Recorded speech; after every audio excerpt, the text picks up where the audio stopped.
देखो, जो last lecture में हम जिस पॉइंट्स के बारे में बात कर रहे थे उनमें सबसे पहले मैंने आपको ये बताया था कि ग्रुप क्या होता है। ग्रुप तक पहुंचने के लिए आपको किन किन स्टेप्स को फॉलो करना पड़ता है, ठीक है ना। सबसे पहले हम सेमी ग्रुप तक पहुंचते हैं, फिर मोनोइड तक पहुंचते हैं, फिर ग्रुप तक पहुंचते हैं और उसके बाद कहां पर पहुंचते हैं, आबेली ग्रुप तक पहुंचते हैं। इसके बाद मैंने आपको ग्रुप की कोटि के बारे में बताया था। इनफाइनाइट ग्रुप्स को हम कैसे बताते हैं कि ये ग्रुप होंगे या नहीं।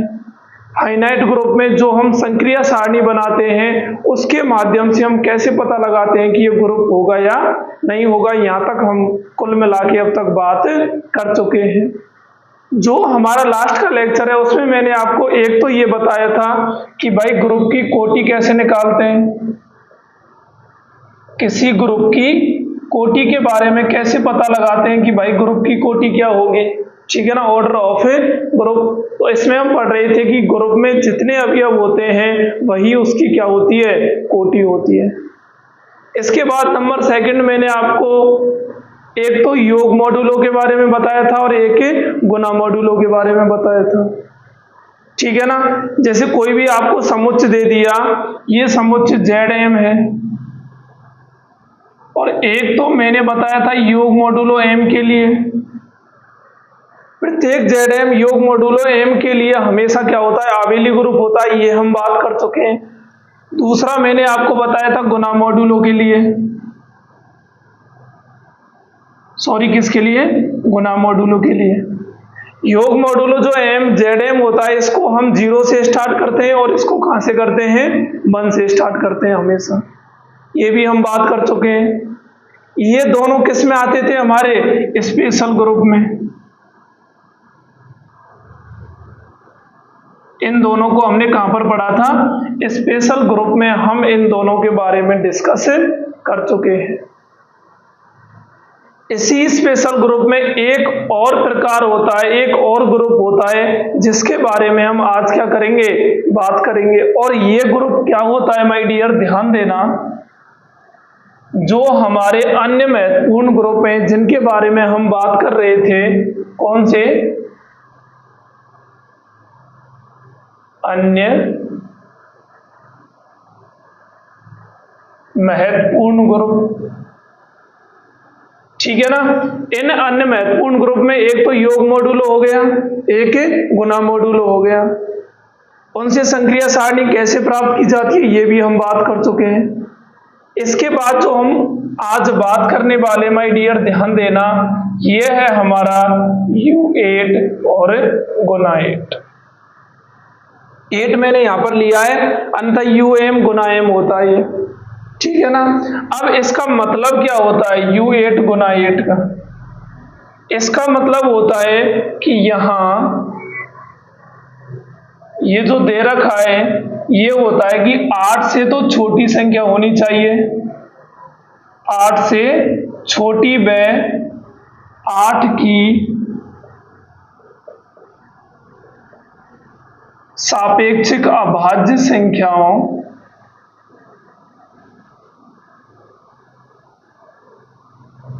8 से छोटी व 8 की सापेक्षिक अभाज्य संख्याओं का हम क्या बनाते हैं, यहां पर समुच्चय बनाते हैं।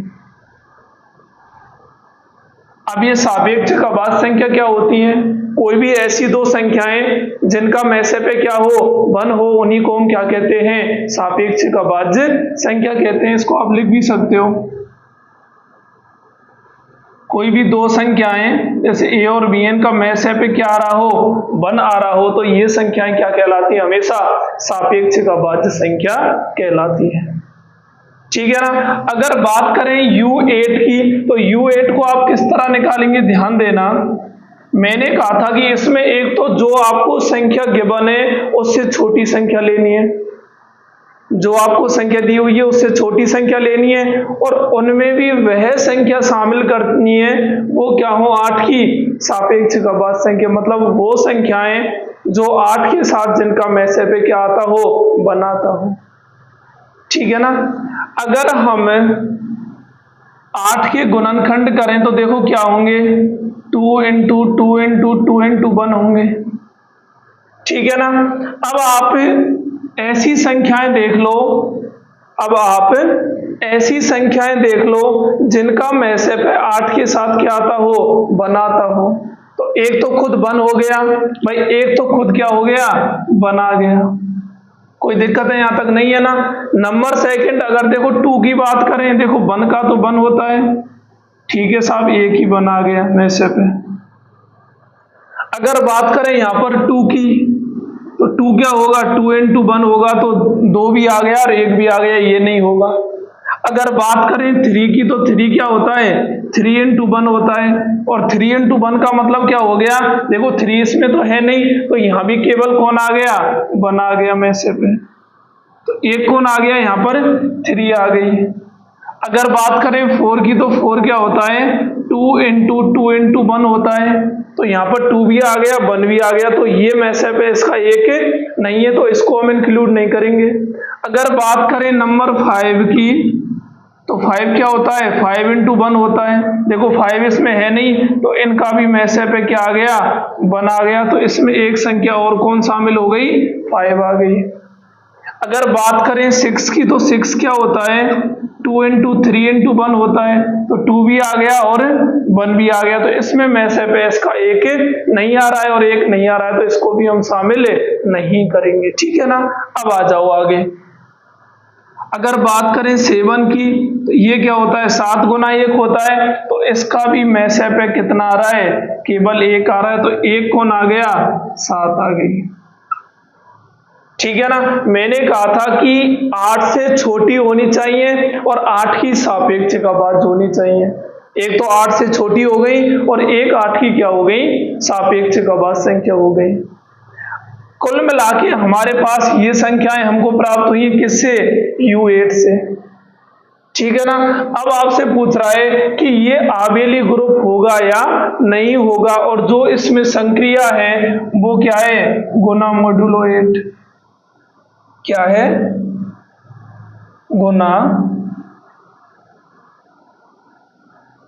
मॉड्यूलो 8 है, ठीक है ना। और इसके लिए आप संक्रिया सारणी बनाना जानते ही हो, अरे बना लोगे ना। तो इसके लिए अगर संक्रिया सारणी की बात करें हम यहाँ पर, किसकी, संक्रिया सारणी की, तो संक्रिया सारणी में हम क्या करते हैं, ध्यान देना, संक्रिया सारणी में हमेशा देखो कभी भी संक्रिया करनी होती है तो हमेशा 2 अवयवों के मध्य करते हैं। तो इसमें क्या करते थे कि एक तो ऐसे लाइन बना दी और एक ऐसे बना दी, जो संक्रिया लग रही है उसको हमने यहां लिख दिया, जो अवयव है उनको यहां लिख दिया, 1 3 5 और 7 हो गया, और यहां भी कौन आ गया, 1 3 5 और 7 आ गया। अब इनकी आपस में क्या करानी है, संक्रिया करानी है। अब इनकी संक्रिया कराते, चलो बताओ भाई, 1 गुना 1 1 आ गया, कोई दिक्कत नहीं, 1 गुना 3 3 आ गया, कोई दिक्कत नहीं, 1 गुना 5 5 आ गया, कोई, भाई ये क्या कहता है कि आप जो ये संक्रिया करा रहे हो, ध्यान देना, इसका मतलब क्या है, इसका मतलब है कि A गुना B आएगा कब तक, जब तक A इंटू बी क्या है, लेस देन 8 है, और इसमें इंटीजर लेने, ठीक है ना।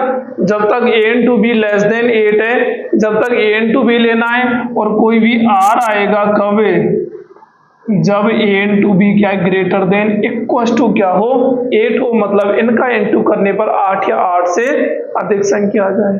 और R का मतलब क्या होता है, यहाँ पर R का मतलब होता है कि जो A इंटू बी करने पर जो संख्या आपको प्राप्त हो रही है उसको 8 से क्या कर दो, डिवाइड कर दो, अन्यथा 8 का इसमें क्या दे दो, भाग दे दो, और जो शेषफल आपको मिलेगा वही क्या होगा, R होगा यहाँ पर, ठीक है ना। अब ध्यान देना, 1 गुना 7 जो कि 8 से छोटा है, कोई दिक्कत नहीं, 3 गुना 1 3 आ गया, 3 गुना 3 9 आ गया। अब ये 8 से ऊपर गया 9, अब 9 8 से ऊपर गया तो इसको 8 से डिवाइड करो, 8 एकम 8, कौन शेषफल कितना रह गया, 1 रह गया, 1 यहां लिख दो, 3 पंजे 15 हो गया, ये भी 8 से ऊपर गया, तो 8 एकम 8, 8 दूनी 16। देखो उस संख्या से ऊपर नहीं जाना चाहिए, हमेशा उस संख्या से कम ही रहना चाहिए। अब 8 एकम 8 है, ठीक है ना, और 8 और 7 कितने होते हैं, 15 होते हैं, तो यहाँ 7 आ गया। ये हो गया 7 या 21, 21 खुद 8 से बड़ा है। अब 21 8 से बड़ा है तो इसको कैसे करेंगे हम? इसमें देखो 8 से डिवाइड करो, 8 दूनी 16, 8 या 24, 21 से ऊपर जा रहा है, इसको हम लेंगे नहीं। तो 8 दूनी 16, अब 16 से ऊपर देख लो कितने हो गए 21 में, अरे 5 हो गए ना, तो यहाँ 5 आ गया।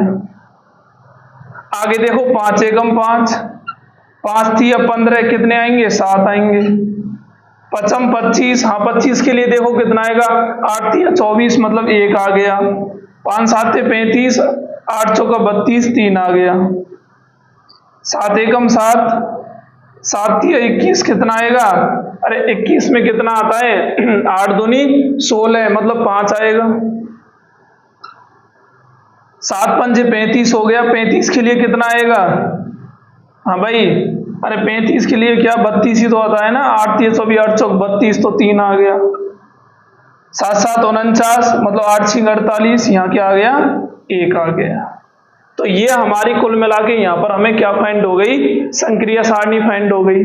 इस संक्रिया सारणी में अब हमें देखना पड़ता है कि भाई ये ग्रुप होगा या नहीं होगा, और ग्रुप होने या नहीं होने के लिए हमारे पास कितनी कंडीशंस चलती है? कुल मिला के 4 कंडीशंस तो ग्रुप के लिए चलती है, और 5वीं कंडीशन किसकी आती है? आबेली ग्रुप की। अगर इन चारों कंडीशन की बात करें तो सबसे पहले हमारे पास जो आता है वह आता है द्विचर संक्रिया। क्या आता है? द्विचर संक्रिया। अब देखो इस द्विचर संक्रिया का क्या मतलब होता है। भाई द्विचर संक्रिया यही तो कहती है ना कि जो आप संक्रिया कर चुके हो, जितने इसमें एलिमेंट आए वो सभी एलिमेंट अगर इसी समुच्चय में बिलोंग कर रहे हैं, इसी समुच्चय के अवयव हैं, तो वह द्विचर संक्रिया होगी, अन्यथा नहीं होगी।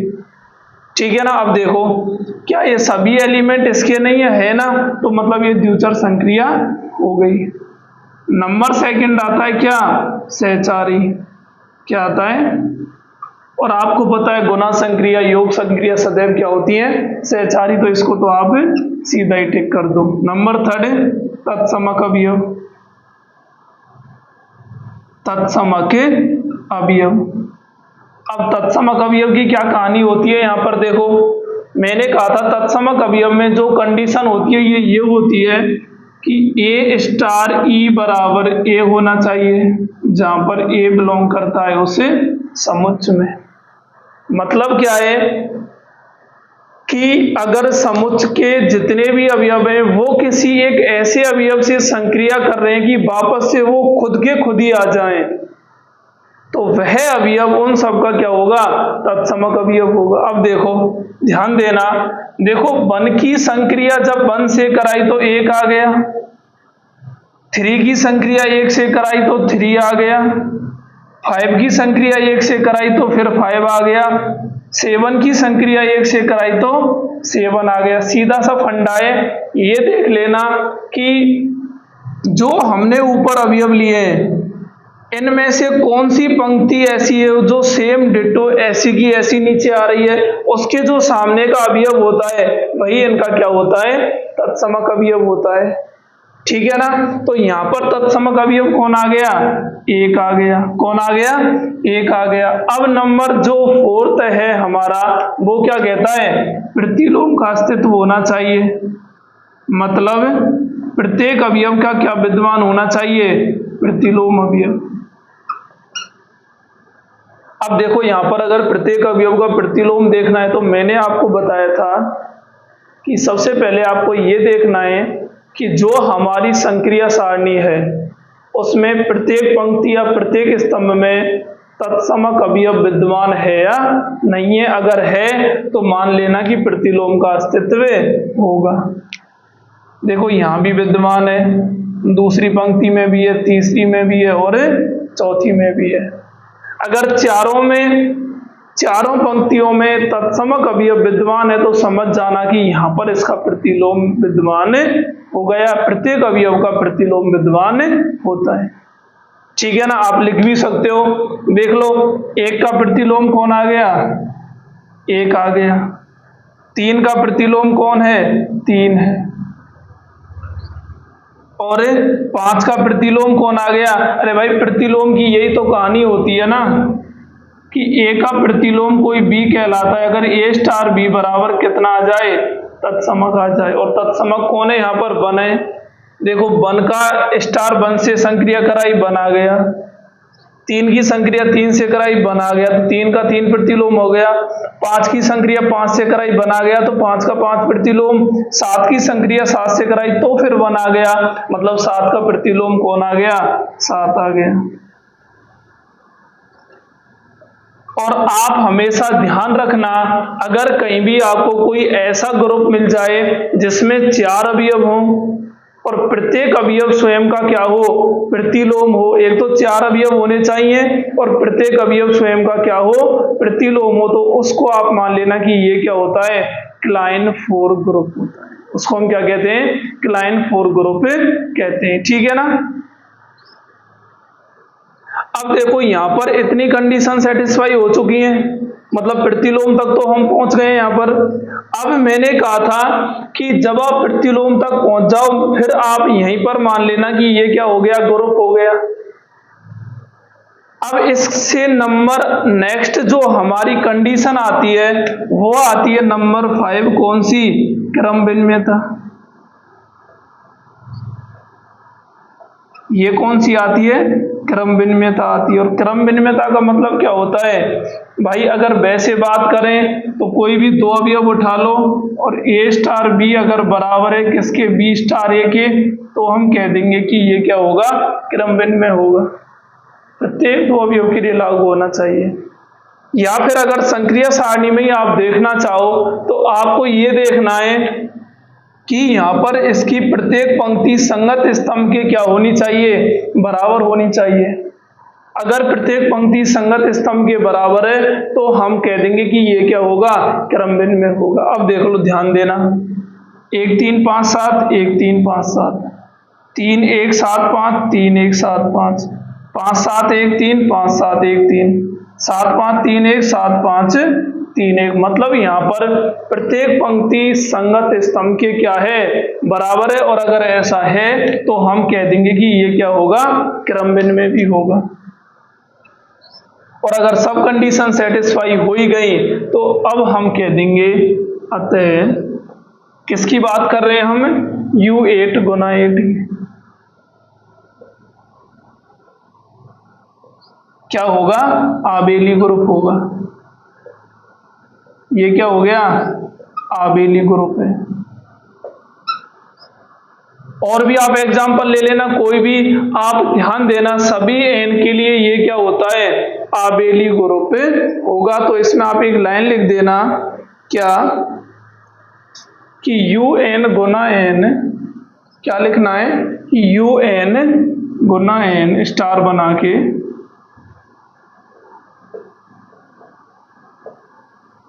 आबेली ग्रुप होता है।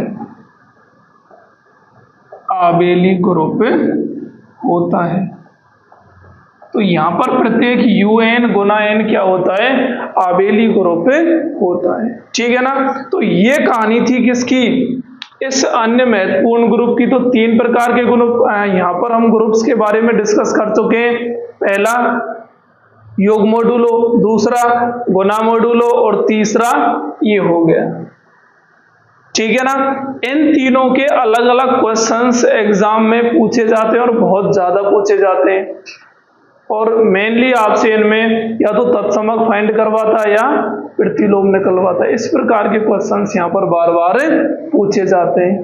अब देखो, मैं अभी बात कर रहा था आपसे किसकी? क्लाइन 4 ग्रुप की। तो इसको भी लिख लो एक बार, क्लाइन 4 ग्रुप।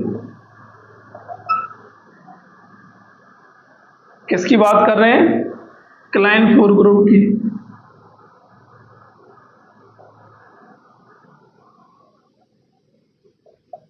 अब क्लाइन 4 ग्रुप होता क्या है? मैं कह रहा था अगर कोई भी ग्रुप आपके पास ऐसा है कि जिसमें 4 अवयव हैं तथा प्रत्येक अवयव स्वयं का क्या है? प्रतिलोम है, तो उसको हम कहते हैं क्या? Klein 4 group. तो इसमें लिख देना,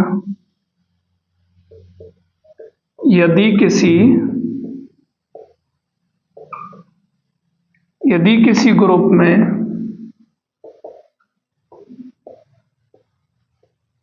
चार अवयव हों तथा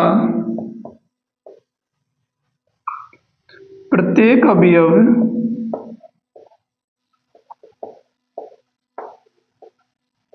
स्वयं का प्रतिलोम हो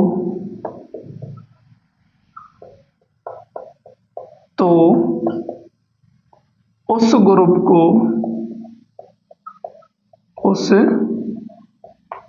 को क्या कहते हैं? क्लाइनफोर ग्रुप कहते हैं। क्लाइनफोर ग्रुप कहते हैं। तो इसकी कंडीशन आपको समझ में आ गई होगी कि कोई भी ऐसा ग्रुप आपके पास है जिसमें क्या है, एक तो चार अवयव है और प्रत्येक अवयव स्वयं का क्या है? प्रतिलोम। यहां भी देख लो ना, एक का प्रतिलोम एक आ रहा है, तीन का तीन, पांच का पांच, सात का सात, तो प्रत्येक अवयव खुद का क्या है? प्रतिलोम है। अगर ऐसा है तो ये क्या हो गया? क्लाइनफोर ग्रुप हो गया। ठीक है ना। इसको आप जैसे एग्जाम्पल में लिख भी सकते हो। कौन सा? U8 गुना 8 या U12 गुना 12, ये सभी क्या है? क्लाइनफोर ग्रुप है। क्या है? क्लाइनफोर ग्रुप है। ठीक है ना। तो ये कहानी होती है अन्य महत्वपूर्ण ग्रुपों की समाप्त। अब जो हम बात करने वाले हैं वो एक अन्य अदर ही टॉपिक और अपने आप में बहुत ही क्या है? इंपॉर्टेंट टॉपिक है। तो इस पे आप ध्यान देना।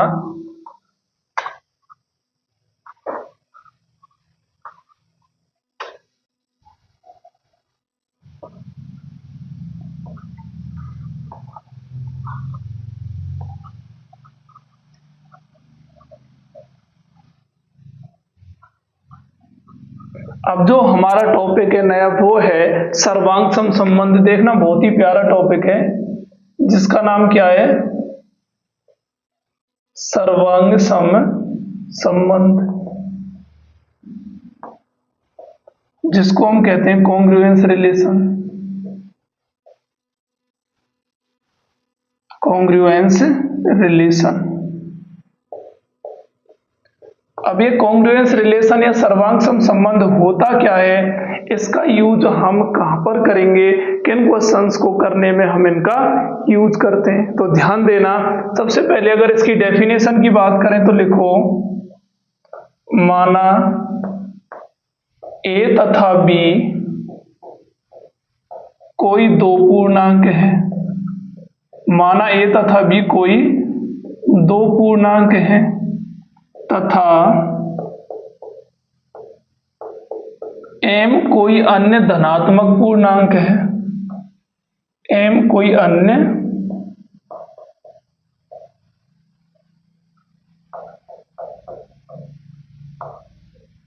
धनात्मक पूर्णांक है, तब जो हमारा देखो दो अवयव हमने a और b ले लिए वो क्या है?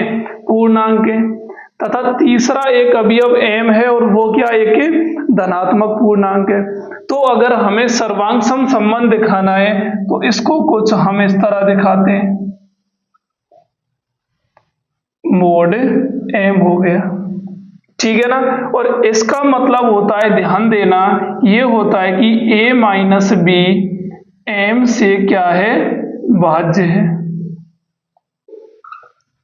a माइनस बी क्या है?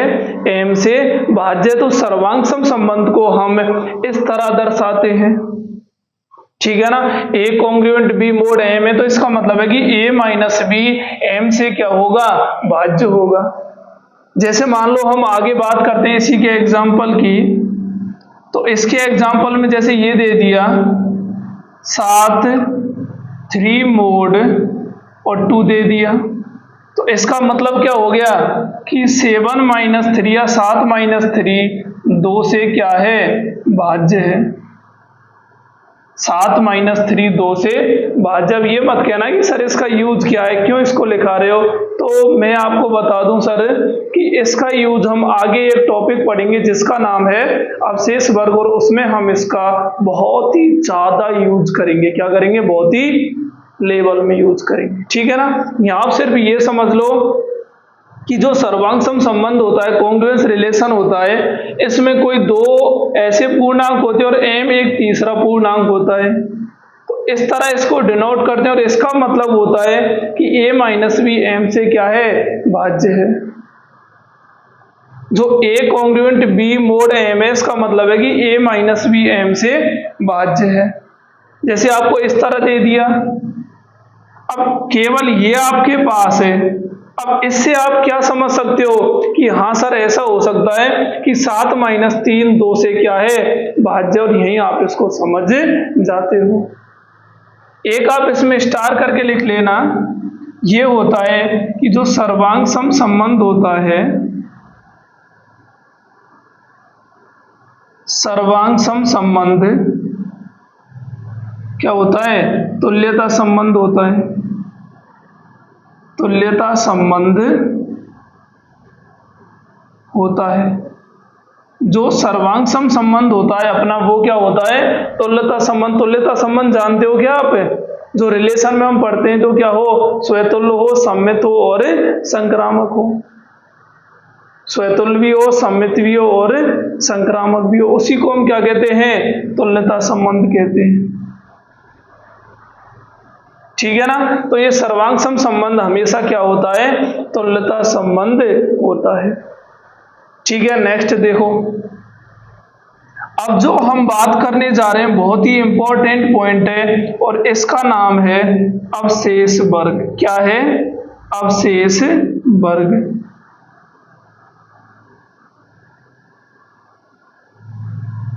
Residues classes. जो हम अवशेष वर्ग की बात कर रहे हैं, इसमें ध्यान देना कि अवशेष वर्ग होता क्या है। तो अवशेष वर्ग हमेशा किसी अवयव का निकाला जाता है। जैसे कोई भी ए अवयव है तो उसका हम क्या निकालते हैं, अवशेष वर्ग। और उन अवशेष वर्गों का क्या बनाते हैं, कि समुच्चय बनाते हैं, और उस समुच्चय से हमें पूछा जाता है कि चलो ये बताओ कि भाई ये जो अवशेष वर्गों का समुच्चय है, ये किसी संक्रिया के लिए ग्रुप होगा, अन्यथा नहीं होगा। ठीक है ना। तो ध्यान देना, इसमें लिख दो चाहे, यदि अवयव ए, यदि अवयव ए का अवशेष वर्ग, यदि अवयव ए का अवशेष वर्ग क्या है, देखो इस तरह इसको हम डिनोट करते हैं, ए है तब कोई अवयव ए है। अब उसने कह दिया कि इस अवयव का अवशेष वर्ग बताओ, तो ये अवशेष वर्ग इस तरह निरूपित किया जाता है। अब ये होता क्या है, इसको कैसे निकालते हैं हम, अब वो ध्यान दो आप। देखो ये किसी अवयव ए का अवशेष वर्ग हो गया, इसमें जो अवयवों का समुच्चय बनता है, इस अवशेष वर्ग में जो अवयवों का यहाँ पर समुच्चय बनाया जाता है, वो ध्यान देना कि ये समुच्चय हमेशा कहाँ से लिया जाता है, जेड से लिया जाता है। इस समुच्चय में जो संख्याएं आएंगी वो हमेशा कहाँ से ली गई होंगी, जेड से ली गई होंगी। तथा एक्स ए और मोड एम आपको गिवन होगा, टेंशन मत लेना, जहां भी आपसे पूछेगा वहां आपको एम अवश्य दे देगा कि ये भाई 2 से भाज्य, 2 से भाज्य, 3 से भाज्य, या मोड 2 दे दिया, मोड 3 दे दिया। तो इस तरह आपको ये गिवन होगा, और आपको फिर पहले तो अवशेष वर्ग निकालने पड़ेंगे, और अवशेष वर्ग निकालने के पश्चात जो दूसरी अपनी स्टेप होगी उसमें क्या करना है, उन अवशेष वर्गों का समुच्चय बनाना है, और फिर बताना पड़ता है कि ये आबेली ग्रुप होगा, अन्यथा नहीं होगा। ठीक है ना। अब ध्यान दो, इसी को आप ऐसे भी लिख सकते हो, कैसे, कि इसमें वो सभी एक्स आएंगे जो बिलोंग करते हैं जेड में, तथा इसका मतलब क्या है, x माइनस ए एम से क्या है, भाज्य है। तथा x माइनस ए m से क्या है भाज्य। तो इस तरह इसमें हम अवशेष वर्ग ज्ञात करते हैं। देख लो अवशेष वर्ग निकालने के लिए किसका यूज हो रहा है, सर्वांग सम संबंध का। तो मैंने कहा था कि बिना सर्वांग सम संबंध के आप अवशेष वर्ग नहीं निकाल सकते हो, इसीलिए हम सर्वांग सम संबंध पहले पढ़ते हैं और बाद में किसको पढ़ते हैं, अवशेष वर्ग को। ठीक है ना। अब देखो ध्यान देना, जैसे मान लो आपके पास कोई एग्जाम्पल है और ये एग्जाम्पल आ गया किस तरह,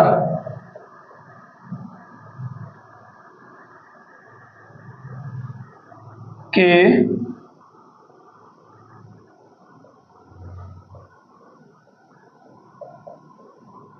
अवशेष वर्गों का समुच्चय।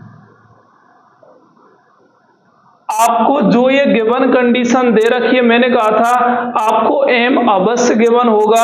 अब ये पूछ रहा है कि इसके अवशेष वर्ग निकालने और उनका क्या बनाना है, आपको समुच्चय बनाना है। तो सबसे पहला काम अवशेष वर्ग निकालना और दूसरा काम क्या होगा हमारा, उनके समुच्चय बनाना। अब देखो ध्यान देना, पहले अगर अवशेष वर्ग निकालें तो मैंने कहा था कि देखो जैसे कभी भी आप अवशेष वर्ग निकालते हो तो अवशेष वर्ग के लिए हमें किसी अवयव के अवशेष वर्ग निकालने पड़ते हैं। अब अवयव ए के अवशेष वर्ग निकाल रहे हो आप, उसमें वो सभी x आएंगे जो z से लिए गए होंगे तथा x माइनस ए m से क्या होगा, भाज्य होगा। x माइनस ए m से भाज्य होगा। मतलब जो ये कंडीशन है ना, ये रही, ये कंडीशन आपको सीधी यहां पर मिल गई। नहीं समझे, अरे ये कंडीशन सीधी आपको कहां दे दी, यहां पर दे दी। इसका मतलब क्या है कि ये तो काम कर रहा है x का, ये काम कर रहा है a का और ये काम किसका कर रहा है, m का। एक तो x हो गया, एक a हो गया और एक हो गया m हो गया। ठीक है ना। मतलब आपको एक एक अवयव उठाना है और वो अवयव इस तरह उठाना है कि वो क्या हो, a माइनस बी करने पर 3 से भाज्य हो। इसको आप पूरे z में से अलग अलग चुनते हैं, इसको आप पूरे z में से अलग अलग चुनते हैं। भाई x का काम ही तो कर रहा है ना, ये रहा x बिलोंग्स टू z। इसको आप एक एक करके लेकर चलते हैं, इसको पूरे z में से चुनते हैं, इसको आप उसी z में से 0 ले लिया, 1 ले लिया, 2 ले लिया, 3 ले लिया, इस तरह एक एक करके चलते हैं। इसका आप इनको सब्ट्रैक्ट करके भाग दे के देखते हैं। अब देखो ध्यान देना, अगर इसको आपको फाइंड करना है, सबसे पहले बात करें अगर 0 की, 0 का मतलब क्या है, अब आपने एक अवयव क्या ले लिया, 0 ले लिया, एक अवयव क्या ले लिया, 0 ले लिया। अब आपने अगर एक अवयव 0 ले लिया तो इस 0 के लिए जो कंडीशन बनेगी वो हमारी क्या बनेगी, भाई हम यही तो कहेंगे कि वो सभी x आएंगे जो किस में बिलोंग कर रहे हैं, z में बिलोंग कर रहे हैं। यहाँ पर वो सभी x आएंगे जो किस में बिलोंग कर रहे हैं, z में। तथा दूसरी कंडीशन क्या होगी इसी में, तथा x माइनस 0 किससे हो, 3 से भाज्य हो।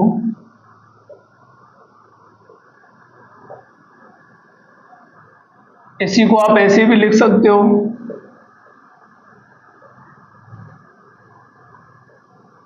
ठीक है ना। यहां पर x माइनस 0 3 से भाज्य होना चाहिए। अब देखो कौन कौन से अवयव आएंगे, चलो बताते चलो। x माइनस 0 मतलब आपको x z में से उठाने हैं और x z में से उठाने और ये देखना है कि x माइनस 0 किससे भाज्य होना चाहिए, 3 से भाज्य होना चाहिए।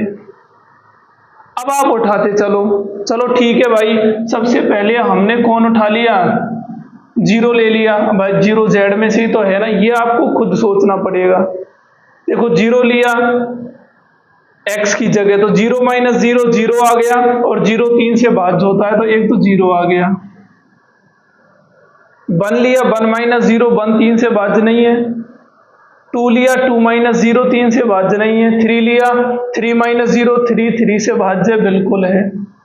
रिमाइंडर 0 आना चाहिए। 4 नहीं है, 5 नहीं है, 6 माइनस 0 कितना होता है 6, मतलब ये भी होगा 6 आ गया, और इस तरह चलते चलेंगे। अब इधर आ जाओ नेगेटिव में। नेगेटिव का मतलब क्या है, आपने पहले -1 लिया तो -1 -0 3 से नहीं है, -2 भी नहीं होगा। -3 -0 कितना आता है -3, ये 3 से क्या होगा भाज्य, तो 1 आ गया -3। ऐसे ही -6 आ गया, और एक तो ये बन गया 0 के लिए। जो अवयव 0 का अवशेष वर्ग ये है, और इसके समुच्चय में जो z से लिए गए अवयव हैं वो ये आएंगे इस तरीका के। ठीक है ना। अब देखो फिर हम b को और आगे बढ़ाते हैं, 1 ले लेते हैं यहां पर।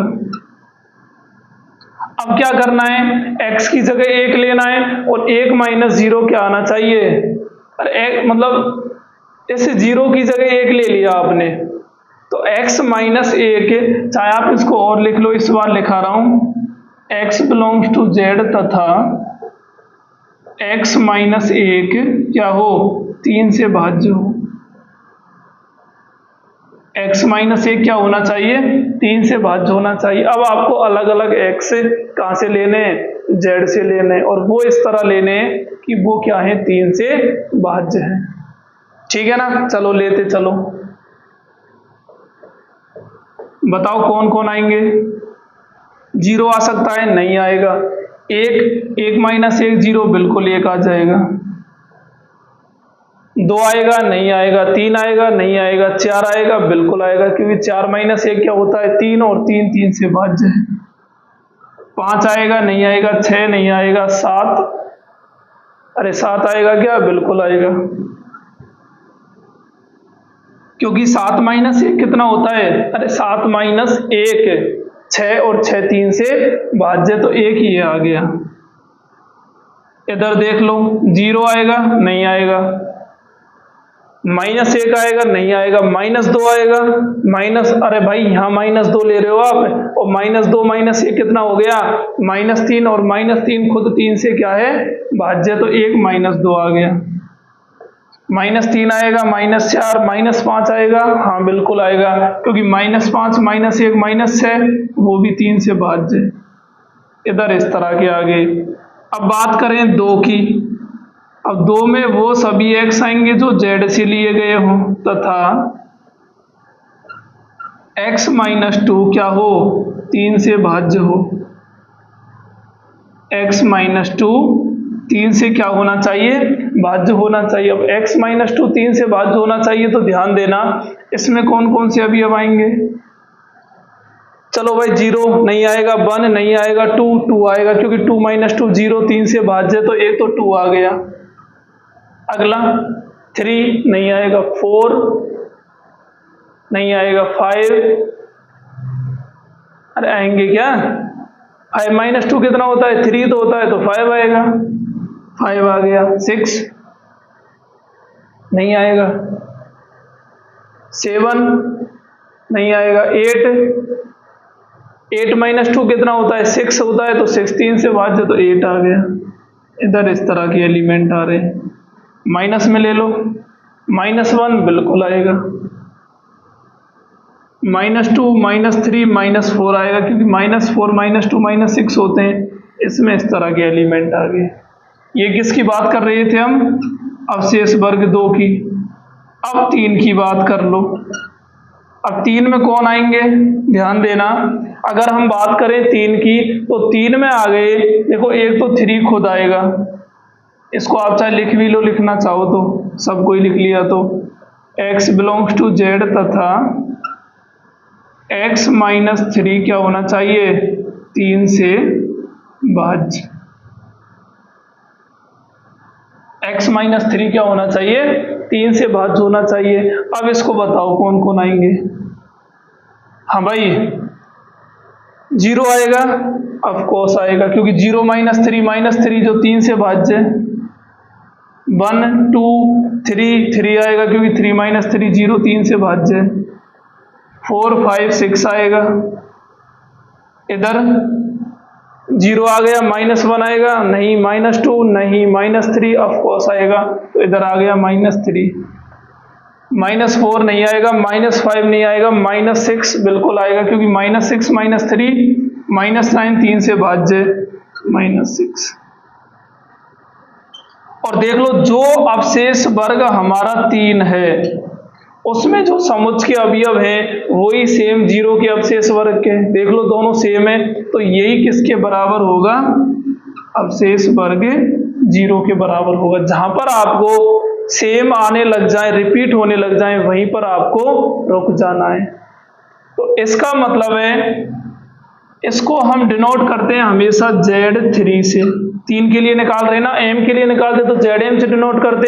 तो इसको हम जो ये हमारा अवशेष वर्गों का समुच्चय होता है, अवशेष वर्गों का समुच्चय होता है, इसको हम ZM से डिनोट करते हैं, ठीक है ना। और इसमें कौन कौन से अवशेष वर्ग आ गए, एक तो 0 आ गया, एक 1 आ गया और एक आ गया 2। ये सभी अवशेष वर्ग इसमें आएंगे। तो इस तरह हम क्या करते हैं, अवशेष वर्गों को फाइंड करते हैं। और किसकी मदद से करते हैं, वो करते हैं हम सर्वांग सम संबंध की मदद से। तो इस तरह हम सर्वांग सम जो संबंध है उसकी मदद से किसी भी अवयव के अवशेष वर्ग फाइंड करते हैं और उनका क्या बना लेते हैं, समुच्चय बना लेते हैं, ठीक है ना। अब ध्यान देना, ये तो आप सीख ही गए, ये तो आप सीख ही चुके हैं, ठीक है।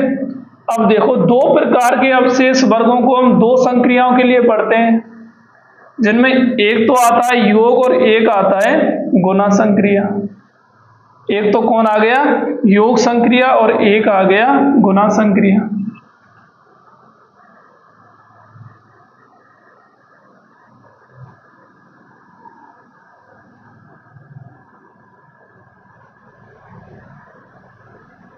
अब देखो अगर योग के लिए बात करें, ध्यान देना, अगर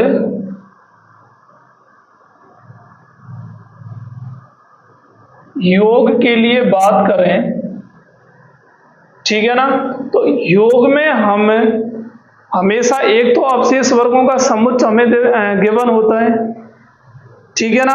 अब मान लो जो अवशेष वर्गों का समुच्चय है उसको हम ZM से डिनोट करते हैं। किससे करते हैं, ZM से डिनोट करते हैं। ये समुच्चय हमारा किस तरह आएगा, देखो 0 आ गया, 1 आ गया, 2 आ गया, और कहां तक चलता है ये M-1 तक। मतलब ये जो आपको गिवन होता है ना, इससे एक पहले तक चलता है। इसमें जो संक्रिया लग रही है हमारी, जो संक्रिया है वो क्या है, अवशेष वर्गों की क्या है, योग संक्रिया। जो हमारी संक्रिया है यहां पर वो क्या है, अवशेष वर्गों की योग संक्रिया है। अब देखो जैसे भाई कितने भी अवशेष वर्ग आपके पास गिवन हो सकते हैं, ठीक है ना। Z3 की बात कर ले, Z5 की बात कर ले, Z4 की कर ले, Z6 की बात कर ले, जो भी आपको गिवन है। जहां तक आपको अवशेष वर्ग दे दिए जाएंगे, अगर नहीं भी दिए गए बाई चांस, तो आपको निकालने पड़ेंगे। और निकालने का यही सीधा फंडा है, कौन सा, इस तरह आप निकाल लेना, मतलब जो दे रखा है उससे एक कम रख लेना, ठीक है। अब ये तो अवशेष वर्ग आ गया, और जो संक्रिया है वो क्या है, इनकी योग संक्रिया है। मतलब आपको संक्रिया क्या लगानी है, प्लस है। अब ये संक्रिया लगती कैसी अवशेष वर्गों के लिए, देखो आपको पता है हमेशा संक्रिया 2 अवयवों के मध्य में होती है। मान लो एक अवयव आपके पास A है, ये किसी अवयव का अवशेष वर्ग है, इसमें जो आप संक्रिया लगा रहे हो ये क्या है, B है दूसरा। अब इनमें संक्रिया किस तरह काम करती है, ध्यान देना। देखो पहले तो ये काम करती है कि A प्लस B का अवशेष वर्ग होगा, कब, जब खुद A प्लस B क्या हो, लेस देन M हो। और दूसरा इसमें R आएगा कब, जब A प्लस B क्या हो, greater than equal to M हो। तो ये 2 कंडीशन है। कोई भी दो अवशेष वर्गों में योग संक्रिया आपको इस तरह लगानी है, बिल्कुल सेम है डिटो जो हम योग मॉडुलो और गुना मॉडुलो के लिए पढ़ते हैं। ठीक है ना, तो ध्यान देना, यहां पर लिख दो जहां आर का मतलब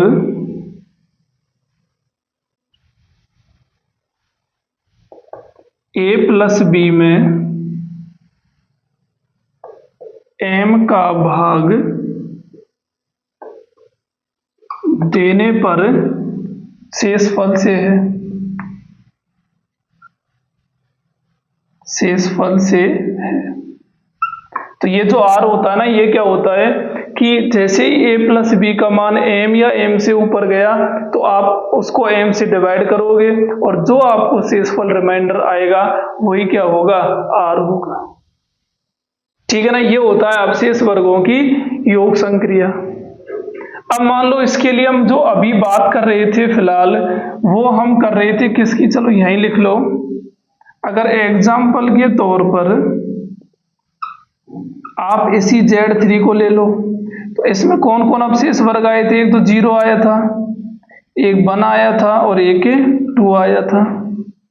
और जो संक्रिया है हमारे पास, जो संक्रिया है वो है क्या, अवशेष वर्गों की योग संक्रिया, 3 आएगा यहां पर। ठीक है ना, जो संक्रिया हमारी यहाँ काम करेगी वो क्या है, इन अवशेष वर्गों की योग संक्रिया है। अब इसके लिए हमको क्या करना है, सबसे पहले जो हमारा काम रहेगा वो रहेगा किसका, संक्रिया सारणी का, संक्रिया सारणी। अब ये संक्रिया सारणी किस तरह बनेगी, ध्यान देना। मैंने कहा था आपको हमेशा आप जब भी संक्रिया कराते हो दो अवयवों के मध्य कराते हो, अब वो अवयव किसी रूप में आपको गिवन हो, ठीक है ना, उससे ज्यादा फर्क नहीं पड़ता है। अब आपको क्या करना है, यहां पर तो इसकी संक्रिया लिख दो, एक तो 0 है, एक 1 है और एक कौन है, 2 है। ऐसे सेम यहां पर है 0 1 और 2 हो गया। इनमें जब आप अलग अलग संक्रिया कराएंगे तो किस तरह होंगी, देखो ध्यान देना। 0 + 0 0 होता है, कोई फर्क नहीं पड़ेगा।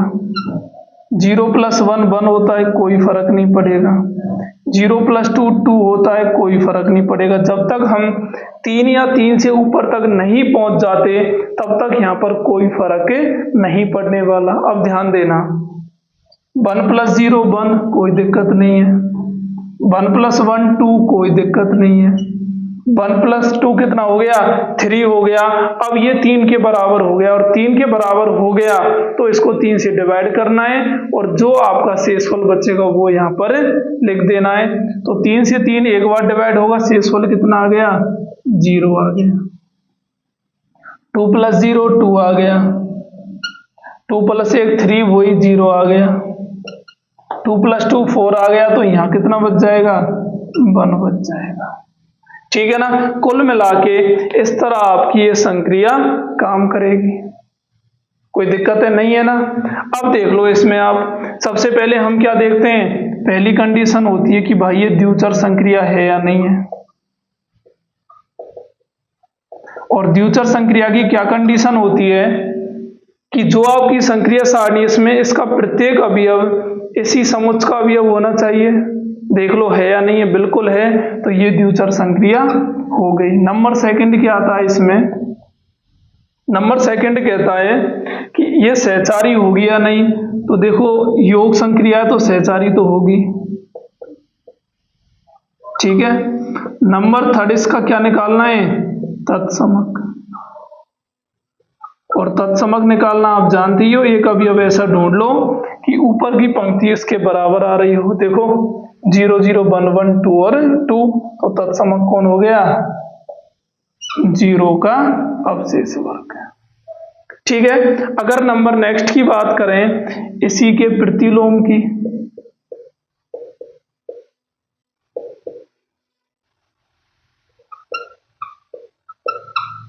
तो प्रतिलोम का अस्तित्व कब होगा, जब ये देख लो आप क्या इसकी प्रत्येक पंक्ति में तत्समक विद्यमान है या नहीं है। देखो यहां भी तत्समक विद्यमान है, यहाँ भी तत्समक विद्यमान है और यहाँ भी तत्समक विद्यमान है, मतलब इस जो संक्रिया सारणी में प्रत्येक अवयव का तत्समक विद्यमान होगा। अब देखो भाई, 0 का तत्समक कौन हो गया? खुद 0 हो गया, ठीक है ना भाई। इसकी से संक्रिया कराई तो ये आ गया तत्समक। 1 का प्रतिलोम कौन हो गया? 2 हो गया, तो यहां पर 1 का प्रतिलोम कौन आ गया?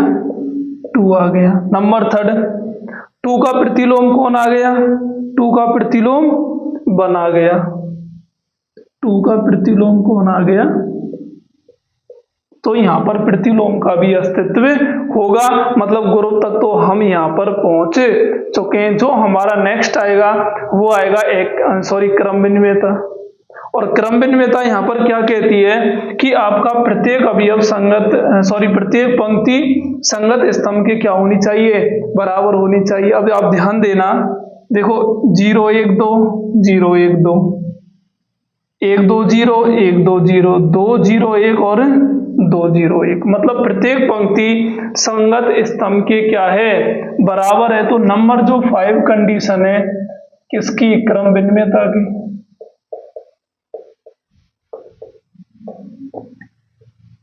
तो ये क्रम विनिमय भी हो गया, ठीक है ना। अगर ये सभी कंडीशन इसने सेटिस्फाई कर ली तो हम कह देंगे अतः Z3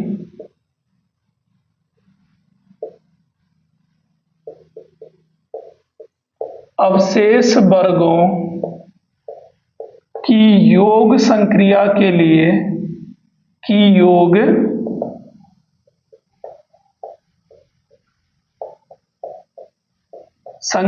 लिए क्या होगा?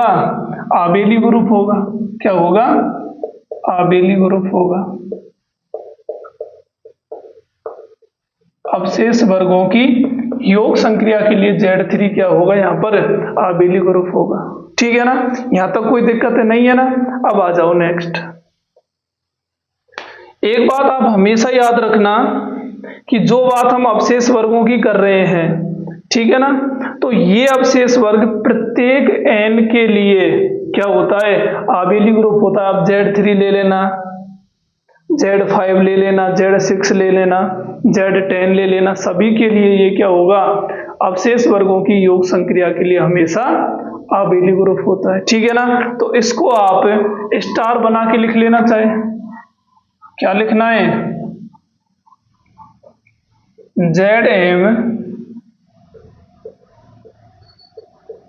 Zm अवशेष वर्गों की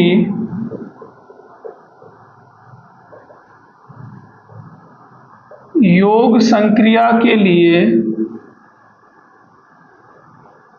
सदैव क्या होता है? आबेली ग्रुप होता है। Zm अवशेष वर्गों की योग संक्रिया के लिए सदैव आबेली ग्रुप होता है, ठीक है ना। तो ये आप समझ गए होंगे। अब जो नेक्स्ट हम बात करने वाले हैं, देखो योग का काम तो हमारा कंप्लीट हो ही गया। हमने पढ़ लिया कि योग के लिए हमारे सभी Zm इन अवशेष वर्गों की योग संक्रिया के लिए सदैव क्या होते हैं? आबेली। इसमें तो सोचने की जरूरत है ही नहीं। अब अगर बात करते हैं किसकी? गुणन के लिए। इस गुणन को ध्यान से देख लो एक बार।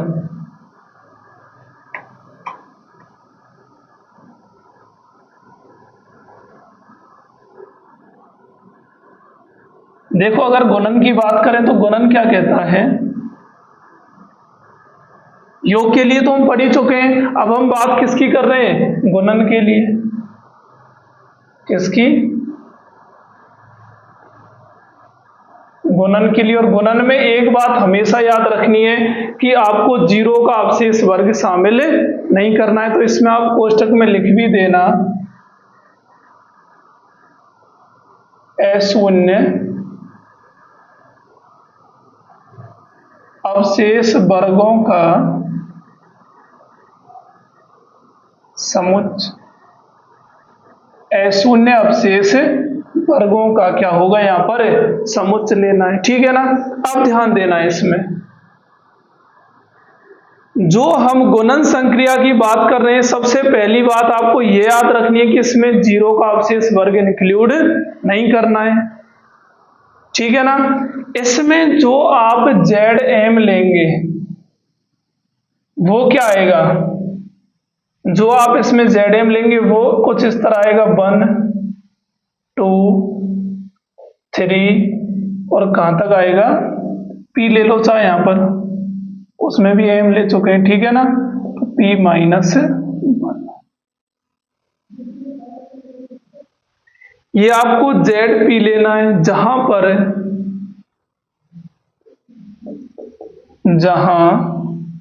क्या, ये आपने ले लिया ZP ले लिया 1 2 3 से लेकर P माइनस 1 तक लेना है। यहां तक कोई दिक्कत है नहीं है ना। अशून्य अवशेष वर्ग लेना है, इसमें लिख देना जहां P अभाज्य संख्या हो, जहां P अभाज्य संख्या हो, जो कि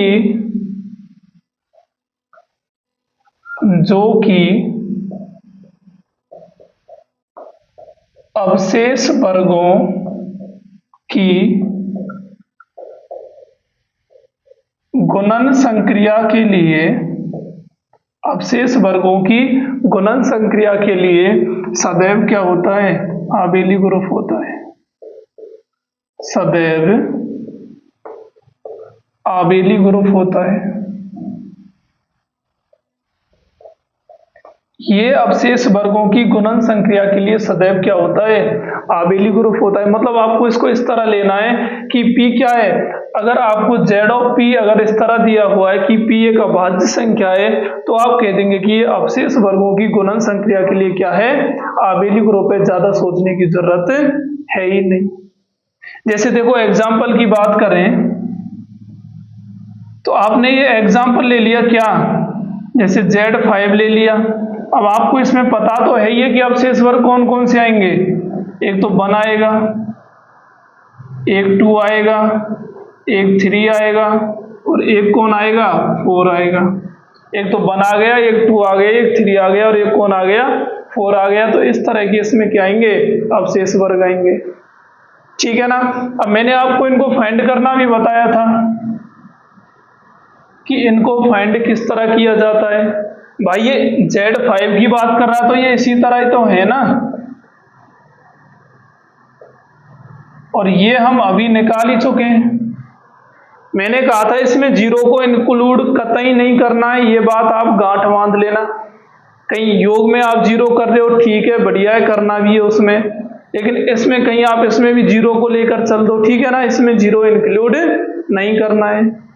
तो आप देख लो, जैसे 1 की बात करें, अब 1 के लिए हमें क्या करना है, आपको Z में से वो अवयव लेने जो उन अवयवों में से आप 1 को घटाओगे और वो 5 से डिवाइड होने चाहिए, ठीक है ना।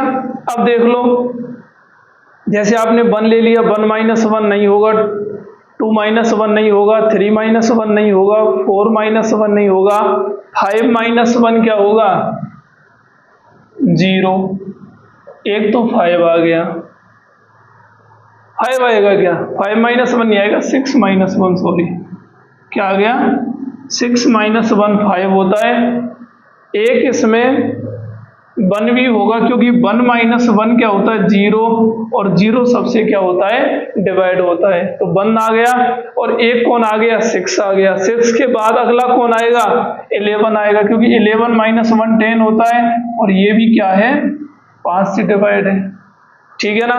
बैक में चलते हैं तो -1 नहीं आएगा, -4 आएगा, क्योंकि -4 -1 -5 5 से डिवाइड है। फिर माइनस का 9 आएगा, तो इस तरह इधर आ गए। तो ये जो अवयव है ये किसके, एक के अवशेष वर्ग के। अब 2 के लिए निकाल लो, 2 के लिए कौन कौन आएंगे, हाँ भाई, एक तो 2 खुद आ जाएगा क्योंकि 2 माइनस 2 0 होता है।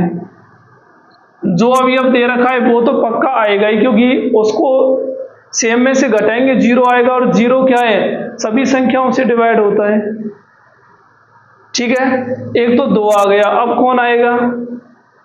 3 4 5 6 7, हाँ 7 आएगा क्योंकि 7 माइनस 2 5 होता है, तो एक 7 आ गया। इसके बाद आएगा 12, इस तरह इधर आ गए। इधर बताओ, हाँ भाई एक तो -3 आ गया क्योंकि -3 माइनस 2 -5 होता है, तो -3 आ गया। एक आएगा कौन? माइनस का 8 आएगा।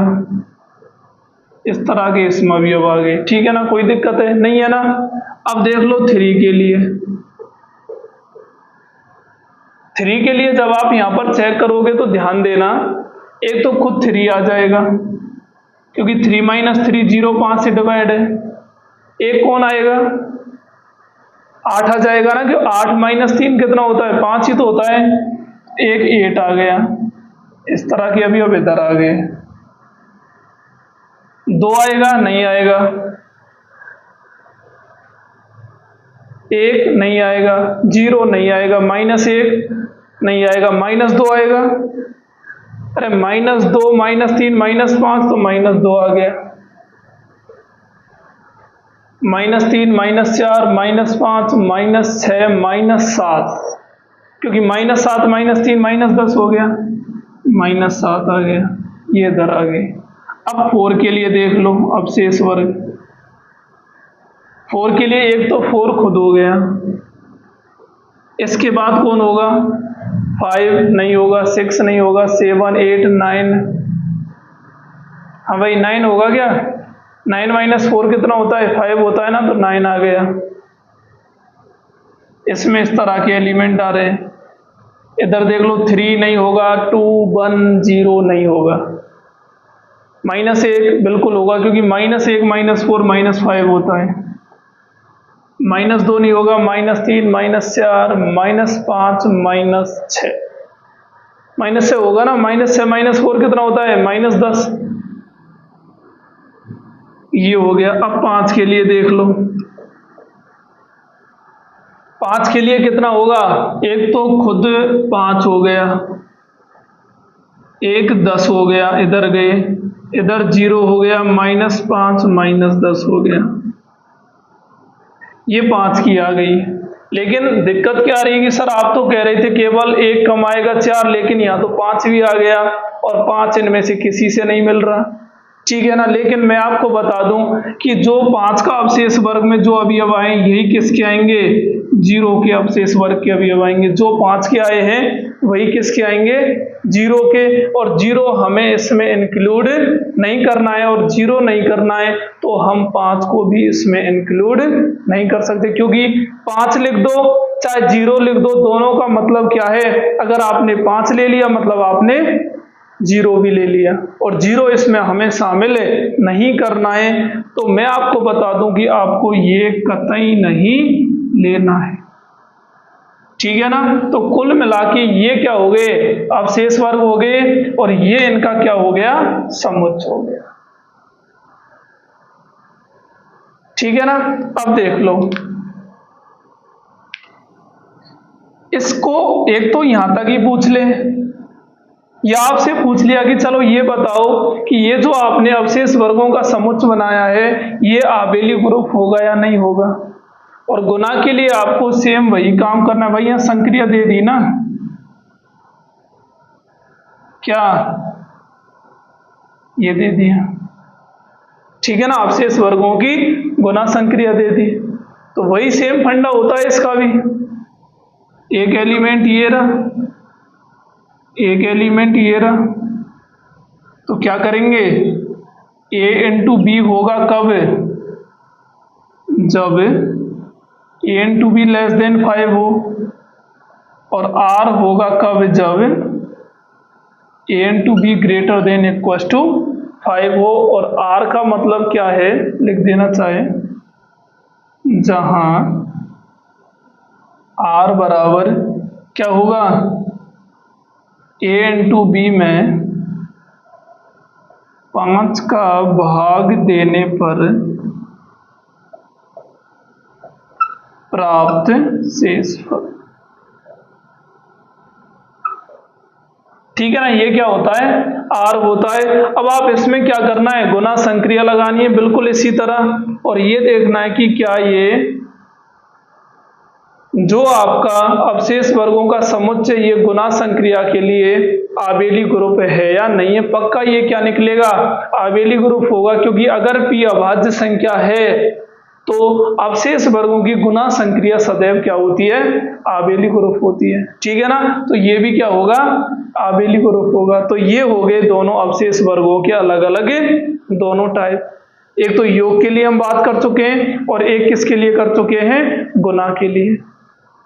जो हमारा अगला जो लेक्चर होगा उसमें हम बात करेंगे, एक तो जो हमारे ग्रुप हैं उनके गुणधर्म क्या होते हैं, प्रॉपर्टीज क्या होती हैं, ठीक है ना, और एक जो हमारे आबेली ग्रुप होता है उसके प्रतिबंध क्या होते हैं, और कुछ अन्य महत्वपूर्ण क्वेश्चंस के बारे में भी डिस्कस करते हैं। ठीक है माय डियर, ये क्वेश्चन क्या कह रहा है कि योगात्मक मापांक 6 के अंतर्गत, योगात्मक मापांक 6 के अंतर्गत, बहुत ही प्यारा क्वेश्चन है, योगात्मक मापांक 6 के अंतर्गत समूह G बराबर, समूह G बराबर 0, 1, 2, 3, 4 और 5 है। ठीक है ना, ये कोई समूह दे दिया मैं, और पूछ क्या रहा है यहाँ पर 2 + 3 पर इनवर्स प्लस 4 पर इनवर्स का मान है, ये आपसे यहाँ पूछा गया है। ठीक है ना, अब देखो इस क्वेश्चन को क्या करना है, सॉल्व करना है। इसमें सबसे पहली बात यह है कि जो इसमें संक्रिया लग रही है वो कौन सी है, योगात्मक मापांक की है। जो इसमें संक्रिया है वो योगात्मक मापांक 6 की है। इसके अंतर्गत पूछ रहा है कि जो समूह G है इसमें इसका मान क्या होगा। ठीक है ना, अब इसका मान आपको फाइंड करना है, तो सबसे पहले देखो यहाँ प्रतिलोम ही तो निकलवा रहा है ना, चाहे यहाँ प्रतिलोम हो चाहे यहाँ प्रतिलोम हो, और हमें पता है कि किसी भी अवयव का प्रतिलोम निकालने से पहले उसका तत्समक हमें पता जरूर होना चाहिए। हमें ये मालूम होना चाहिए कि उसका तत्समक क्या होगा। तो इसका अगर आपको प्रतिलोम निकालना है तो सबसे पहले क्या निकालना पड़ेगा, तत्समक। तो तत्समक अभी अब बताओ क्या होगा, अरे संक्रिया कौन सी है इसकी, यही तो है ना, और योग के लिए तत्समक होता कौन है, 0 होता है, तो ये कितना आ गया, 0 आ गया। ठीक है ना, अब आपको इसको हल करना है। इसको हल करने के लिए सबसे पहले आप इसको हल करके तीनों को जोड़ दो। भाई 3 का प्रतिलोम ही तो पूछ रहा है ना, ये 3 का प्रतिलोम, और हमें पता है कि प्रतिलोम की कंडीशन होती क्या है, हम जानते हैं कि इस 3 का प्रतिलोम निकालने के लिए यहाँ कोई ऐसा अवयव आना चाहिए कि 0 आ जाए। ठीक है ना, अब ऐसे योग मॉडुलो 6 का मतलब क्या है कि अगर देखो 3 के साथ आप बन लेंगे 1, तो 3 और 1 4, 4 ही आएगा, 3 और 2 5, 5 ही आएगा, 3 और 3 6 आ गया, 6 आ गया। मैंने कहा था 6 या 6 से बड़ा है तो 6 का भाग देके शेषफल लिखते हैं। अब 3 + 3 करने पर 6 आ रहा है, और 6 में 6 का भाग देने पर शेषफल क्या आएगा, 0। तो यहां पर कौन आ गया, 3 आ गया। अतः 3 का प्रतिलोम अवयव कौन होगा, 3 होगा। अब 3 का 3 है तो इसको हम क्या लिख सकते हैं, देखो जो हमें ज्ञात करवा रहा है ये, इसको हम लिख सकते हैं 2 + 3 + 4 का इनवर्स। ठीक है ना, और ये कितना हो गया, 9 हो गया, तो मतलब 9 का इनवर्स निकालना है। अब फिर से वही कहानी शुरू हो गई। क्या कहानी शुरू हो गई, भाई 9 का योग मॉडुलो 6 ऐसे अवयव से कराओ कि क्या मिल जाए, 0 मिल जाए। अब 9 में ऐसा क्या जोड़ें कि 0 मिल जाए, 9 खुद 6 से बड़ा है। अब 9 में 1 जोड़ें तो 10 आ गया, नहीं होगा। 2 जोड़ें तो 11 आ गया, कोई काम नहीं का। अगर इसमें 9 में 3 जोड़ दें तो 3 जोड़ने पर 12 आ रहा है, और 6 दूनी 12, मतलब यहां पर शेषफल कितना आ गया? 0। तो मतलब इसका प्रतिलोम कौन आ गया? 3 आ गया। तो ये इसका क्या होगा?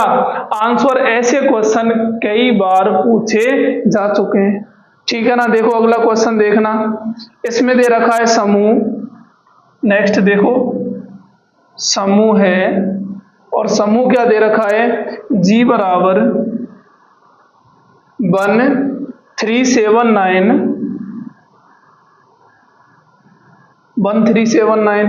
में गुणात्मक मापांक 5 के अंतर्गत में गुणात्मक मापांक किसके? 5 के अंतर्गत में गुणात्मक मापांक 5 के अंतर्गत 3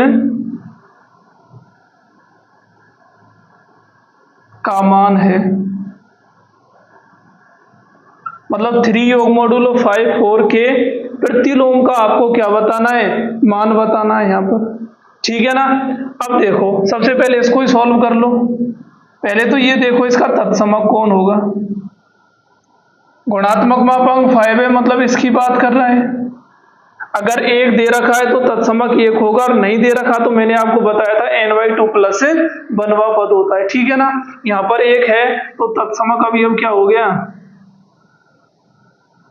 तत्समक अवयव, और ये हो गया कितना? अरे 1 हो गया ना। और निकालना ये है 3 गुना मॉडुलो 4 का इनवर्स। इसका मतलब क्या? 4 तिया 12 हो गया, 12 5 से बड़ा है तो 5 दूनी 10, मतलब 2 का इनवर्स पूछ रहा है ये।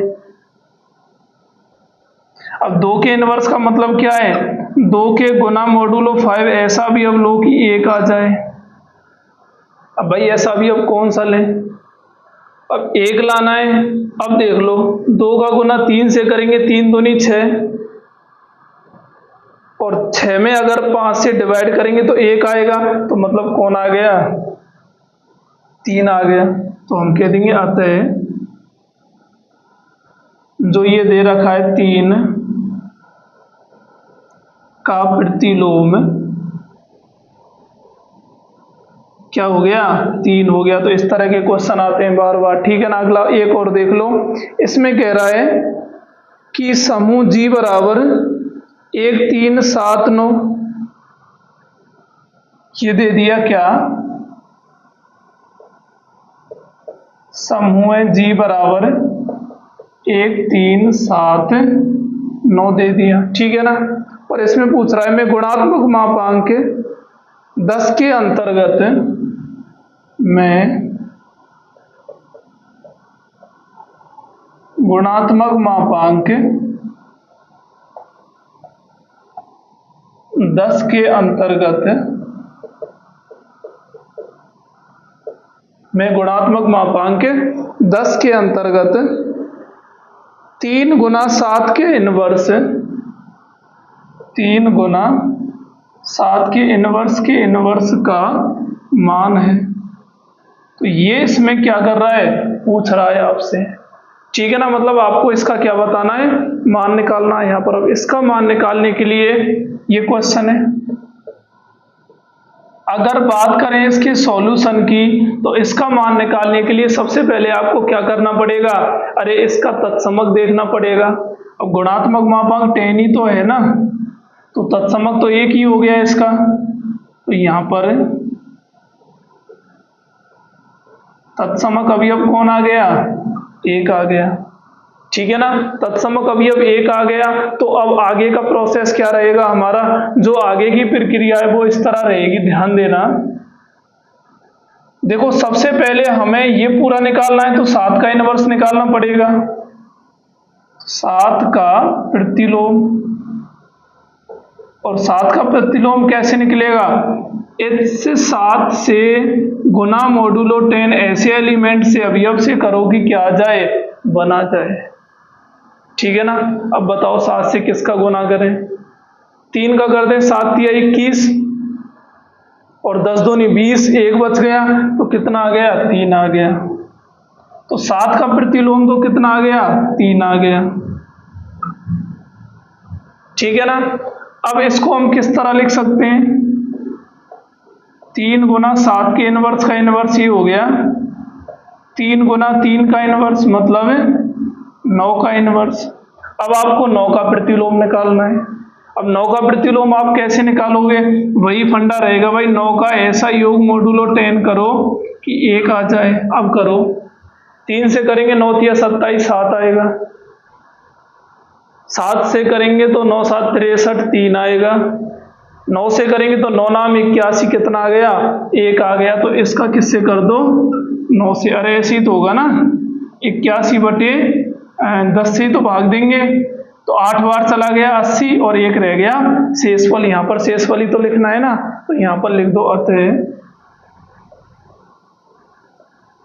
3 गुना मोडुलो 10 हो रहा है यहाँ पर, या यहाँ मत लिखो इसको, का प्रतिलोम क्या हो गया, 9। ठीक है ना। तो इसका प्रतिलोम कौन आ गया, 9। तो इस तरह के क्वेश्चंस भी आपसे बार बार पूछे जाएंगे। ठीक है ना।